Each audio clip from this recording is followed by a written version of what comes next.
আসসালামু আলাইকুম ওয়া রাহমাতুল্লাহি ওয়া বারাকাতুহু।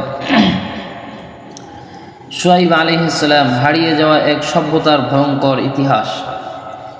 হাজার হাজার বছর আগে পৃথিবীর বুকে এমন এক জাতি ছিল যারা ছিল অনেক ধনী, শক্তিশালী, বাণিজ্যে অপ্রতিদ্বন্দ্বী। তাদের শহরে ছিল বিশাল বাজার, সোনার মুদ্রা, উঁচু প্রাসাদ আর অসংখ্য কাফেলা। কিন্তু সেই জাতির ভেতরে ধীরে ধীরে জন্ম নিতে শুরু করেছিল এমন এক অন্ধকার, যেখানে মানুষ ঠকানো তাদের কাছে ছিল একেবারে স্বাভাবিক ব্যাপার। অসহায়দের সম্পদ লুট করত, মাপে কম দিত, ওজনে প্রতারণা করত, আর প্রকাশ্যে আল্লাহকে অস্বীকার করত। তারা ভাবত আমাদের সব কিছুই নিজেদের তৈরি বা নিজেরাই বানিয়েছি। কিন্তু তারা জানতো না, আকাশের ওপরে তাদের জন্য লেখা হয়ে গেছে এক ভয়ঙ্কর পরিণতি। আর সেই জাতির মাঝেই আল্লাহ পাঠালেন এক নবীকে, শুআয়ব আলাইহিস সালাম, যিনি ছিলেন অসাধারণ বক্তা, যিনি মানুষকে কান্না করিয়ে সত্যের পথে ডাকতেন। কিন্তু তার জাতি তার কথায় হাসত। একদিন পুরো শহর হারিয়ে যায় পৃথিবীর বুক থেকে। প্রথম অধ্যায়, মাদাইন নগরীর উত্থান। আরব উপদ্বীপের উত্তর পশ্চিম অঞ্চলে ছিল এক সমৃদ্ধ জনপদ মাদাইন। মরুভূমির মাঝখানে হলেও এটি ছিল বাণিজ্যের কেন্দ্র। সিরিয়া থেকে ইয়েমেন, মিশর থেকে আরব, সব বাণিজ্যে কাফেলা এই শহরের ভেতর দিয়ে যেত।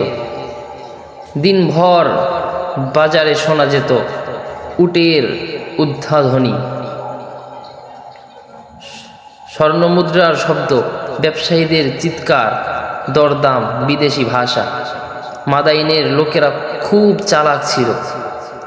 তারা ব্যবসা জানতো, টাকা বানাতে জানতো, কিন্তু তারা একটা জিনিস ভুলে গিয়েছিল, হালাল আর হারাম। দ্বিতীয় অধ্যায়, অন্ধকারের শুরু। প্রথমে ছোট ছোট প্রতারণা শুরু করা হয়। এক ব্যবসায়ী ওজনে একটু কম দিল, আর একজন মাপে একটু দিল। তারপর সেটা পুরো সমাজে ছড়িয়ে পড়ল। যে বেশি প্রতারণা করত সে বেশি ধনী হতো। ধীরে ধীরে সৎ মানুষরা দুর্বল হয়ে পড়ল। মানুষ বলতে শুরু করলো, সত্যবাদী হয়ে লাভ কি? মাদাইনের বাজার হয়ে উঠল প্রতারণার রাজ্য। তাদের অপরাধ, তারা শুধু প্রতারণাই করত না, ডাকাতি, তাদের অন্ধকারে কাফেলা লুট করত। সুদ, গরিবদের ঋণ দিয়ে দ্বিগুণ টাকা আদায় করত। শিরক, মূর্তির সামনে সিজদা করত। জুলুম, গরিবদের অধিকার কেড়ে নিত। ভয় সৃষ্টি, যে সত্য বলতো তাকে হুমকি দিত। পুরো সমাজ ধীরে ধীরে পচে যাচ্ছিল। তৃতীয় অধ্যায়, এক শিশুর জন্ম। এই অন্ধকার সমাজেই জন্ম নেয় শুআয়ব আলাইহিস সালাম। ছোটবেলা থেকেই তিনি ছিলেন আলাদা। অন্য শিশুরা যখন খেলত, তিনি গভীরভাবে মানুষের আচরণ দেখতেন। তিনি দেখতেন বাজারের প্রতারণা, গরিবদের কান্না, অসহায়দের লাঞ্ছনা। তার হৃদয় কেঁপে উঠত। চতুর্থ অধ্যায়, সত্যবাদী যুবক বয়সে শুআয়ব আলাইহিস সালাম সবার কাছে পরিচিত হয়ে ওঠেন একজন সত্যবাদী মানুষ হিসাবে। তিনি কখনো মিথ্যা বলতেন না। বাজারে কেউ যদি ঠকাতো, তিনি প্রতিবাদ করতেন। একদিন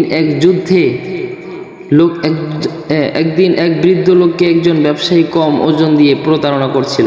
শুআয়ব আলাইহিস সালাম সেটা দেখে বললেন, আল্লাহকে ভয় করো। লোকেরা হেসে উঠল, কারণ সেই সমাজে সত্য কথা বলা ছিল বোকামি। পঞ্চম অধ্যায়, নবুয়ত লাভ। এক গভীর রাতে মরুভূমির নীরবতার মাঝে আল্লাহ তাকে নবুয়ত দান করেন। তিনি হয়ে যান আল্লাহর রাসূল। তার দায়িত্ব হয় মাদাইনের মানুষকে সতর্ক করা। ষষ্ঠ অধ্যায়, প্রথম দাওয়াত। প্রথম দিন তিনি বাজারে দাঁড়ালেন। লোকেরা ব্যবসা করছে, স্বর্ণমুদ্রার ঝনঝন শব্দ। হঠাৎ তিনি বললেন, হে আমার জাতি, এক আল্লাহর ইবাদত করো, মাপে কম দিও না, মানুষকে ঠকিও না, মানুষের হক নষ্ট করো না। পুরো বাজার থেমে গেল। কেউ হাসলো, কেউ অবাক হলো, কেউ রেগে গেল, কারণ তিনি তাদের আয়ের মূল জায়গায় আঘাত করছিলেন। সপ্তম অধ্যায়, ধনীদের আতঙ্ক।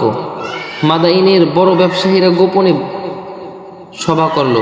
তারা বলল, এই লোক আমাদের ব্যবসা শেষ করে দেবে। একজন বলল, মানুষ যদি সত্যবাদী হয়ে যায় তাহলে আমরা ধনী থাকব কিভাবে? তারা সিদ্ধান্ত নিল শুআয়ব আলাইহিস সালামকে থামাতেই হবে। অষ্টম অধ্যায়, উপহাস। লোকেরা তাকে নিয়ে মজা করতে শুরু করলো। তারা বলতো, এই যে নবী এসেছে, তোমার নামাজ কি তোমাকে এসব শেখায়? তুমি কি আমাদের বাপ দাদার ধর্ম বদলাবে? কিন্তু শুআয়ব আলাইহিস সালাম ধৈর্য ধরলেন। নবম অধ্যায়, গোপন ষড়যন্ত্র। ধনী ব্যবসায়ীরা শহরের নেতাদের নিয়ে কিনে নেয়। তারা ঘোষণা দেয় যে শুআয়বের কথা শুনবে তাকে শহর থেকে বের করে দেওয়া হবে। মানুষ ভয় পেতে শুরু করলো। দশম অধ্যায়, অল্প কিছু ঈমানদার। সবাই অবাধ্য হলেও কিছু মানুষ গোপন ঈমান আনে। তারা রাতে শুআয়ব আলাইহিস সালামের কাছে আসতো। তিনি তাদের কোরআনের আগের আসমানি শিক্ষাগুলো শিখাতেন, সত্যতা, ন্যায় বিচার, আল্লাহর ভয় ভীতি। 11তম অধ্যায়, ভয়ঙ্কর খরা। হঠাৎ মাদাইনে বৃষ্টি বন্ধ হয়ে যায়, নদী শুকিয়ে যায়, গাছ মরে যেতে থাকে। মানুষ আতঙ্কিত হয়। শুআয়ব আলাইহিস সালাম বললেন, তাওবা করো, কিন্তু তারা আরও অহংকারী হয়ে উঠল। 12তম অধ্যায়, শেষ কথাবার্তা। 12তম অধ্যায়, শেষ সতর্কবার্তা। একদিন তিনি পুরো শহরের সামনে দাঁড়িয়ে বললেন, আমি তোমাদের জন্য ভয় করছি এক ভয়াবহ দিনের শাস্তি। লোকেরা হাসলো। একজন বলল, তাহলে শাস্তি নিয়ে আসো। 13তম অধ্যায়, আকাশের অদ্ভুত পরিবর্তন। কয়েকদিন পর আকাশ বদলে যেতে শুরু করলো। সূর্য অস্বাভাবিক গরম হয়ে উঠল। মানুষ ঘর থেকে বের হতে পারছিল না। শ্বাস নিতে কষ্ট হচ্ছিল। গাছের পাতা শুকিয়ে যাচ্ছিল। পশুরা অস্থির হয়ে উঠল। 14তম অধ্যায়, কালো মেঘ। তারপর একদিন দূরে দেখা গেল বিশাল কালো মেঘ। মানুষ আনন্দে চিৎকার করে উঠল, বৃষ্টি আসছে। সবাই সেই মেঘের নিচে জড়ো হলো, কিন্তু সেই মেঘ ছিল মৃত্যুর ছায়া। 15তম অধ্যায়, ধ্বংসের মুহূর্ত। হঠাৎ আকাশ ফেটে বিকট শব্দ হলো। মাটি কাঁপতে শুরু করলো। ভূমিকম্পে প্রাসাদ ভেঙে পড়তে লাগলো। মানুষ দৌড়াচ্ছে, চিৎকার করছে।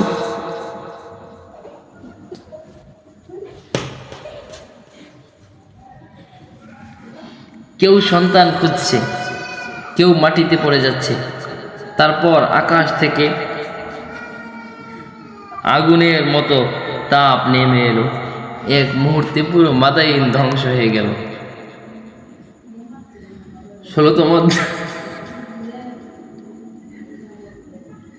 16তম অধ্যায়,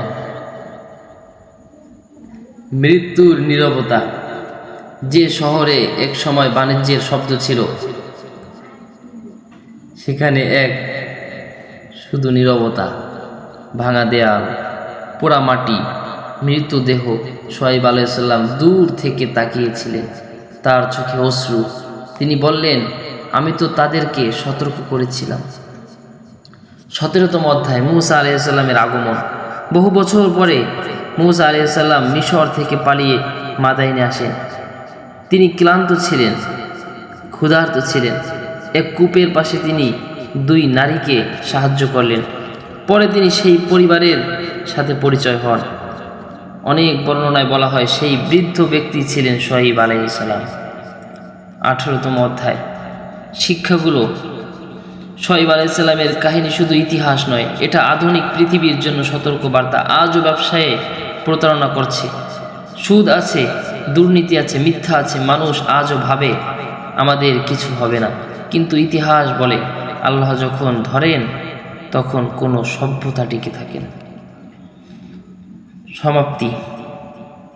মাদায়েন ছিল শক্তিশালী, ধনী ছিল, অহংকারী ছিল, কিন্তু আজ তাদের অস্তিত্ব নেই, থেকে গেছে শুধু শিক্ষা আর একজন নবীর কান্না ভরা সতর্কবার্তা। আল্লাহ আমাদের এই জাতি থেকে শিক্ষা গ্রহণের তৌফিক দান করো। আজকের ভিডিও এই পর্যন্তই। আসসালামু আলাইকুম ওয়া রাহমাতুল্লাহি ওয়া বারাকাতুহু।